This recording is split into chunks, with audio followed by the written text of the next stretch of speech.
If you send 50 people to a conference in a foreign country and there's an earthquake, a hurricane, an active shooter, a bombing, whatever the case might be, that CEO and that company now have the duty of care to address that problem, to safeguard their employees, to safeguard their infrastructure, and to safeguard what they're doing online. So several years ago, my industrial business began sending people in and out of the Middle East and Africa and Latin America.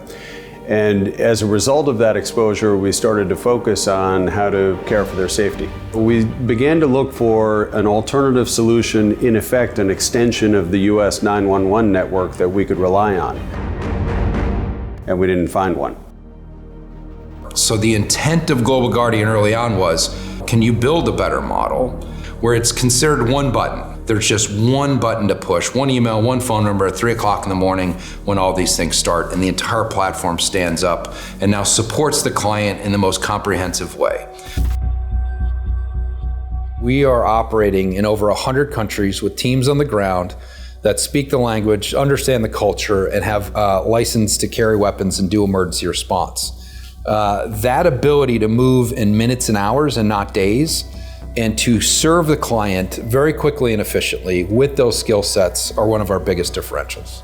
We have staffed our 24/7 operations center with really highly skilled operators.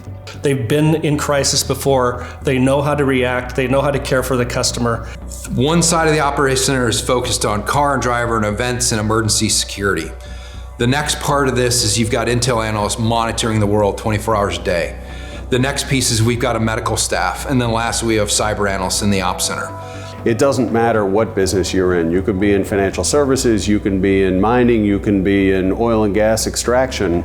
If you are in a country where you have any question at all about the reliability of emergency response capability, you need Global Guardian. And what Global Guardian will provide you is the confidence of knowing you are traveling outside of North America or outside of the United States, and you have the benefit of a 911 equivalent service at your fingertips should you need it. Who will you call and what will you do if there's a crisis in Mexico or in Brazil or in Africa? And you don't want to spend a lot of time thinking about that. Because you might not see the threat today, you might not see it tomorrow, but you want to know something's there when it happens.